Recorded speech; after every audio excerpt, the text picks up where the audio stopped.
Everyone, मेरा सभी को नमस्कार। मैं Paras Yadav BSc knowledge hub platform पर आप सभी का हार्दिक स्वागत करता हूं। तो बच्चा कैसे है? बहुत अच्छा चल रहा होगा, बहुत मस्त जा रहा होगा। सेमेस्टर 1 का रिजल्ट जिनका अच्छा आया है उन्हें बहुत बहुत हार्दिक शुभकामनाएं। जिनका अच्छा नहीं आया है उनको भी परेशान होने की आवश्यकता नहीं है, क्योंकि दूसरे मौके के लिए तैयार हो जाएगा। यानी कि सेमेस्टर 2 का एग्जाम आपके बिल्कुल नजदीक आ गए हैं, जिसमें कोई भी गुंजाइश नहीं है। तो जो गलती आपने सेमेस्टर 1 में की है वो सेकंड में ना करे, उसकी वजह से पूरी साल दाव पे लग जाती है। तो वो चीजें आपने समझ में आ गई होगी।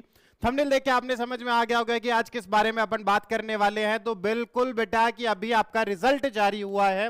रिजल्ट जारी होते ही आपके एग्जाम फॉर्म्स वापस से यानी कि सेमेस्टर 2 के जारी कर दिए गए हैं। तो सबसे बड़ा प्रश्नवाचक चिन्ह कि सर कितना समय मिलेगा, कब तक होगा, कब तक फॉर्म भरे जाएंगे, कब तक एडमिट कार्ड आ जाएंगे और कब तक हमारे एग्जाम कंडक्ट हो जाएंगे।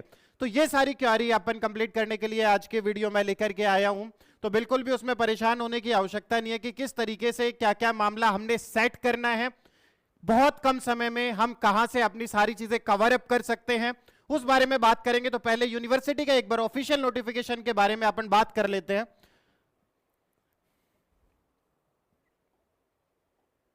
ये राजस्थान यूनिवर्सिटी का ऑफिशियल नोटिफिकेशन है, जिसके अंदर इन्होंने बताया है कि बीए और बीएससी वाले जो भी बच्चे हैं उनका 11 से और 18 के बीच में, यानी कि 11 से 18 के बीच में आपके फॉर्म फिल किए जाएंगे। उसके बाद आपके एडमिट कार्ड आएंगे, देन आपके एग्जाम कंडक्ट कर दिए जाएंगे।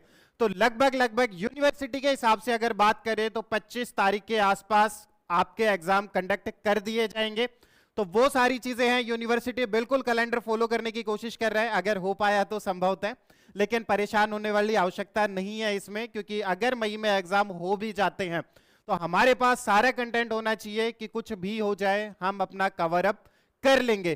तो वो चीजें क्लियर हो गई होगी कि शायद मई में एग्जाम होंगे या नहीं होंगे। तो बेटा कोशिश यही रहेगी, आपने जो मान के चलना है वो यही मान के चलना है कि मई में एग्जाम होंगे, लेकिन 28-29 मई के आसपास ही होंगे। इससे पहले एग्जाम कंडक्ट नहीं हो सकते, क्योंकि उसमें भी थोड़ा समय लगेगा कि एडमिट कार्ड भी आएंगे और बच्चों को भी थोड़ा बहुत समय चाहिए। तो 27-28 से पहले ऐसा कुछ भी नहीं होने वाला है।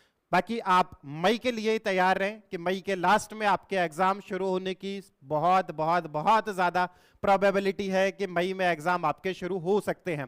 आप घबराने वाली बात यह है कि सर हमने तो कुछ पढ़ा भी नहीं और अब कहां से क्या मामला बैठेगा, तो उसके लिए परेशान होने की आवश्यकता नहीं है बेटा। कल की वीडियो में भी मैंने बताया था आप लोगों को कि कंप्लीट जो कोर्स है वो बीएससी नॉलेज हब प्लेटफॉर्म पर डला हुआ है। आप फटाफट से जाइएगा, आज से शुरू करिएगा, अभी से शुरू करिएगा, देखना शुरू करिएगा और अपना सिलेबस कंप्लीट करिएगा, ताकि कुछ भी आपने परेशानी ना बचे। और अगर उससे रिलेटेड किसी भी सिलेबस से रिलेटेड या किसी भी टॉपिक से रिलेटेड अगर कोई क्वेरी रहती है तो आप बिल्कुल कमेंट सेक्शन में डालिएगा, ताकि हम आपकी वो क्वेरी नेक्स्ट वीडियो में कवर अप करा सकें और कर सकें।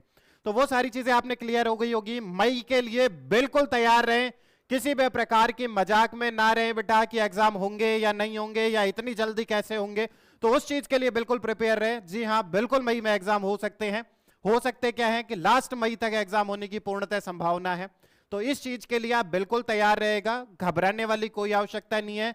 कंटेंट के बारे में मैंने आप लोगों को बता दिया है, प्रीवियस वीडियो में भी मैंने बताया था, इस वीडियो में भी कंटिन्यूअसली मैं आपने वही चीजें बता रहा हूं कि आपने बिल्कुल भी इधर उधर होने की आवश्यकता नहीं है। वहां पे कंप्लीट आपने सिलेबस मिलेगा, इधर उधर भटकने की जरूरत नहीं है। लेकिन समय बहुत कम है, आज से अभी से वो सारी चीजें शुरू कर दीजिएगा, ताकि एग्जाम टाइम में किसी भी प्रकार की कोई समस्या ना रहे। और राजस्थान यूनिवर्सिटी से रिलेटेड अगर कोई समस्या हो तो बिल्कुल आप हमसे संपर्क करिएगा, आपकी समस्या सुनी जाएगी। कमेंट सेक्शन में आप अपनी समस्या बता सकते हैं, ताकि नेक्स्ट वीडियो में कवर अप कर सकें। तो इसी के साथ बेस्ट ऑफ लक, तैयार रहेगा, घबराने वाली कोई बात नहीं है। कोई चीज समझ में नहीं आती है, हम बैठे हैं उसके लिए, ठीक है। इसी के साथ बहुत बहुत धन्यवाद। Thank you so much all.